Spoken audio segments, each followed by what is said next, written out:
Welcome to the starting lineup for Week 18 with Andrew Wiebe. I'm Jason Saghini. Oh, and little Andrew Wiebe too. Big-headed Jason Saghini. Big shout out to the Chicago Fire for getting us our very own bobbleheads. It's a very exciting prop for our show, Andrew.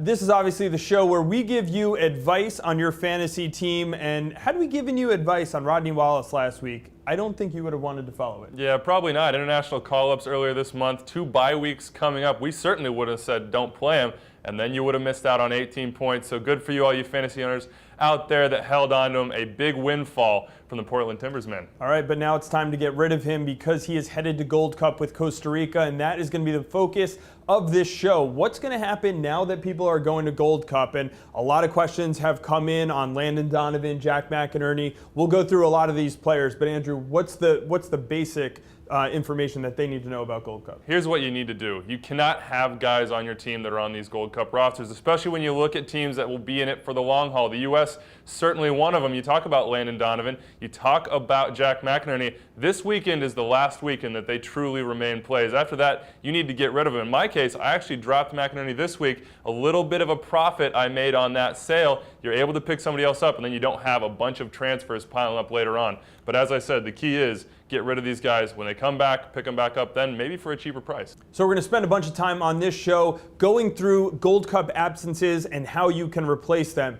I'll give you the guys who might benefit on the player's team. Andrew will give you some guys to look for around the league to replace these guys. And we're going to start at the top with Landon Donovan, who's probably one of the bigger names being called up here. And as far as on his team, you're looking at guys like Robbie Rogers, who will be in the lineup on a regular basis, maybe Mikey Stevens, Hector Jimenez, guys who are going to get more playing time. But as far as I'm concerned, none of these guys are good fantasy pickups just yet. No, not for the fantasy side of things. But you look at his replacement, the U.S. national team. We've called him Captain Fantasy in the past. Graham Zusi, cheaper still than Landon Donovan. He would be a great pickup here. Sporting Kansas City, not going to have bye weeks, so you can plug him in and leave him there for the long haul. All right, Jack McInerney is the next one that a lot of people are asking for. The replacement on his team will be one of two people. It could be Sebastian Letou moving up front and partnering with Connor Casey.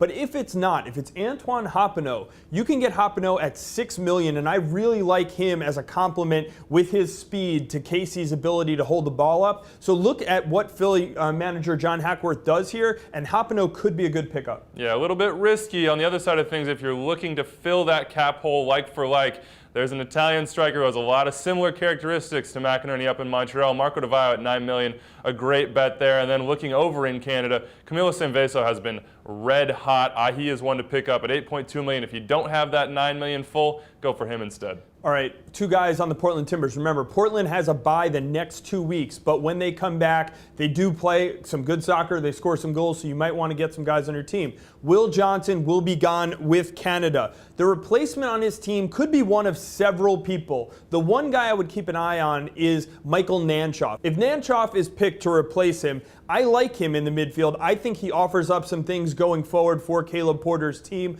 We've seen him play well recently in non-MLS games, so that could be a guy to look at. I wouldn't go with anyone else like Jewsbury or Zemanski if they're in there. And even Nanchoff is a bit of a risk. Going back to Montreal, I think Patrice Bernier is a great option for you here. You're going to save $1.2 million. He's a guy that's going to take PKs. He creates chances, and he's consistent with his points in the middle. He's one to think about. All right, Rodney Wallace, another guy missing from the Portland Timbers. Remember, he's a defender, and he plays on the wing. You're not going to find that anywhere else in MLS, and Khalif Al-Hassan is likely going to be the replacement there, so you're not going to be able to switch them out like for like. Yeah, the one I would go with on this one, Shannon Williams.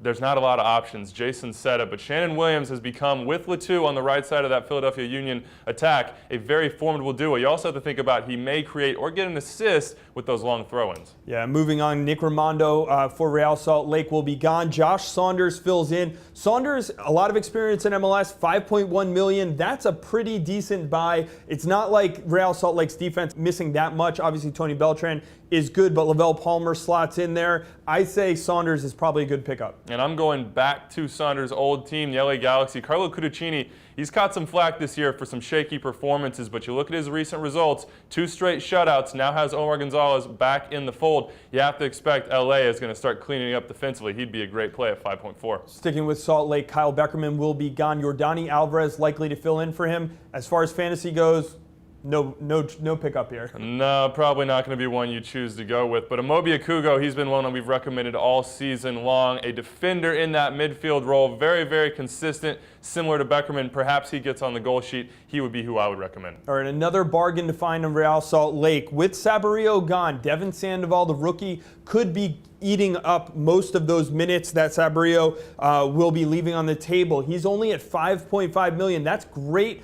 Bargain for a forward. So I would look to him if he's definitely the starter for Jason Christ, which I expect. Yeah, probably something to wait and see on, though. And if you do pick him up, spread that rest of that cap space evenly throughout your team.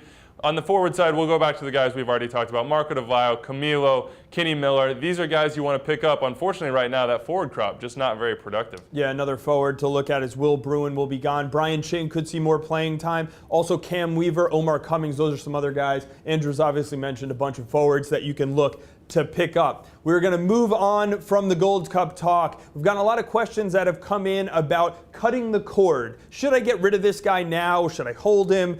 I feel like there's a segment brewing here. Perhaps. We'll wait for the future for that. I'll start with the first question. It comes in on Matt Hedges. What's the deal with Matt Hedges? He went out injured at halftime last week, didn't play an Open Cup. What's the deal? Yeah, it's still a bit of a mystery. Hedges is in that travel party to Philadelphia, though, that much we can confirm. But I would stay away from him this week unless you have him. Maybe put him on your bench at that point in case you don't want to use a transfer. But take a look at George John. If you're fixated on FC Dallas center backs, he's cheaper and you know he's going to be in the lineup. Yeah, and the one thing I would say about holding on to Hedges to see how it all shakes out, Zimmerman, we've seen him make a couple mistakes recently. If Hedges is healthy, I think he gets back in there, and they have Chivas next week.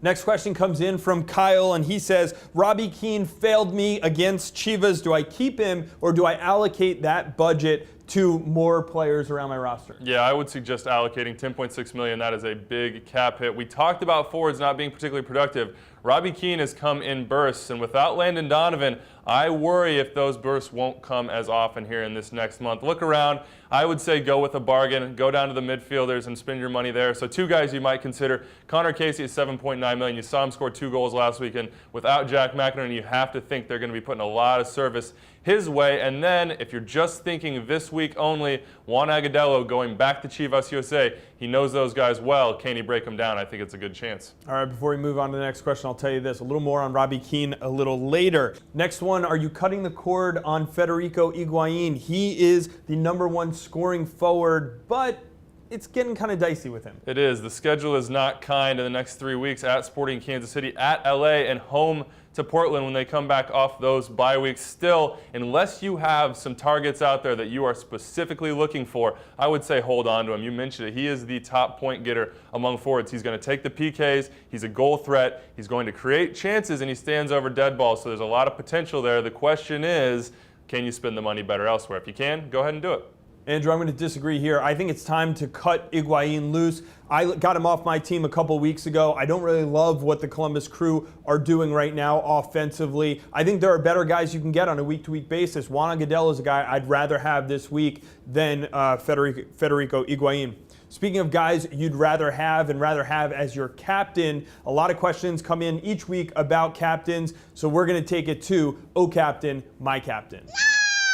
Starting from a safer pick and moving to high risk, high reward. At number 3, Jose Gonzalez of the New England Revolution against Chivas USA. I expect a shutout, 2 to 3 defensive bonuses. That means 8 or 9 points. That looks good when you double it. At number 2, a little bit riskier, and we talked about him before, Robbie Keane against San Jose at Stanford Stadium. Things happen at Stanford Stadium. We saw it last year, 7 goals in that game. Robbie Keane is going to be on the end of a few goals in this match. I think he bounces back from the Chivas game.